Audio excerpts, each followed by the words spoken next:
The views expressed are solely those of the speaker and not necessarily those of Paltalk.com, AVM Software, or its advertisers.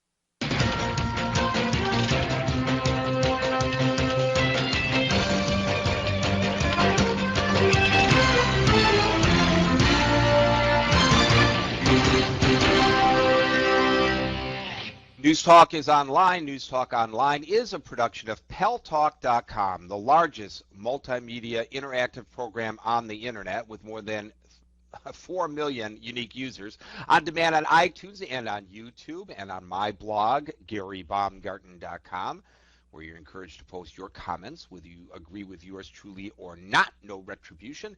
And thanks to our good friends at CRN Digital Talk Radio, we're syndicated to an additional 12 million households. I am your host, Gary Baumgarten. I welcome you to the show. Yesterday, by a pretty substantial margin, much greater than had been anticipated, a bill that would have permitted people of the same gender to engage in holy matrimony in the state of New York was defeated by a 38-24 vote.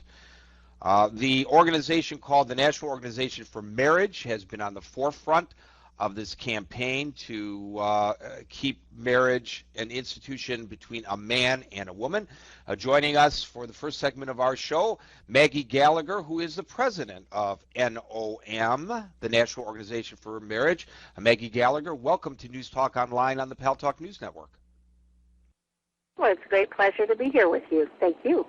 Thank you for joining us, and I will just say at the outset, we invited the Human Rights Campaign to come on, and we invited State Senator Tom Duane, one of the sponsors of the failed bill, to come on, and they never got back to us with an affirmative response. So it's you and only you, Maggie, to present your point of view. By the way, there's a rally today here in New York City by those who are upset by what happened in Albany yesterday. Why does it matter to you? Why should it matter to me? And why should it matter to our audience whether people of the same gender get married here in the United States? Well, let's just pause a minute and reflect on the way a lot of us are feeling about this victory in New York. Totally unexpected, lopsided, 38 no's to 24 yeses. Why did that happen after everyone was telling us that gay marriage is inevitable in places like New York? It happened because politicians did what they're supposed to do. They listened to the voices of their constituents, thousands of people in each of these Senate districts. We reached out to people so we know. Phoned, emailed, called, and said, listen, we're in the middle of a huge economic disaster, a budget disaster. We didn't elect you guys so that you can appeal to your affluent, strategic, base of gay rights activists. We don't want you messing around with marriage. So whether you're pro or against gay marriage, and I will get to the question you actually asked, I think that's my first reaction to what happened in New York. It's great when you see democracy work the way it's supposed to, which is that politicians represent their constituents and not special interests, and not affluent donors over the values of the people who actually live in their districts. Why do people care about this gay marriage issue? I mean, first of all, it's a common sense ideal that people care about. Marriage is a union of husband and wife. Government didn't create marriage, and it really doesn't have any business redefining it so that somehow now marriage is any kind of relationship where two people want to insist that what they're doing is a marriage. So I would think the first ground is just truthfulness. The government can pass a law that says a turkey is a duck, but it doesn't make it true, and truth matters. The second reason people care is that they care about this ideal. There's something special about husbands and wives. These are the only kind of unions that can make new life and connect those children to their mother and father. And we don't want to be told that this ideal should be discarded as an example of hatred and bigotry towards anyone. So that's the second thing that I think people care about. The third thing that people are increasingly concerned about is the reality that gay marriage does have consequences. This is not about what two people do in private. I believe that Americans have a right to live however they choose, but gay marriage is about what your government is going to teach in public. It's about what the law is going to insist that all of us do, which is view same-sex unions as marriages. And they're going to use your taxpayer money to teach your children and grandchildren that two men in a union are just as much a marriage as a husband and wife, whether you like it or not. And if you object, as Massachusetts parents have found out, or try to protect your 6-year-old child from being taught these views about marriage, you're going to be treated like a bigot who opposes interracial marriage. When they say that, listen, because it means something.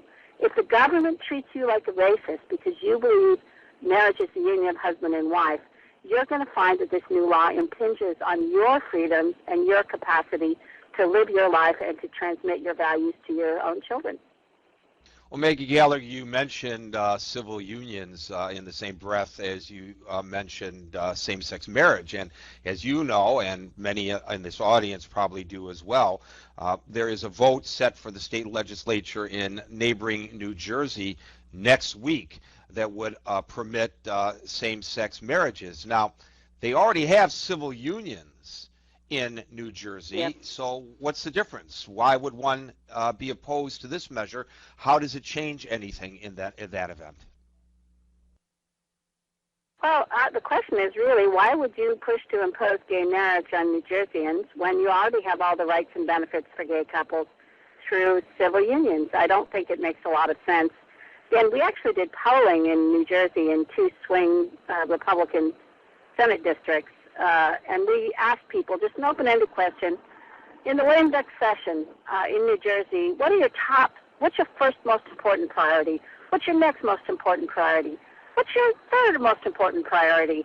Do you know what percentage of people in New Jersey said that they thought passing gay marriage was one of their 3%. top 3 legislative 3%. priorities? 3%. Yeah, yes. What do you think? 3%. Less than that, actually. It was a good guess, though. Between 1% and 2% of people. So, to me, the question is not why not pass gay marriage, but why would you even imagine doing it, especially given all the other problems that the state of New Jersey has.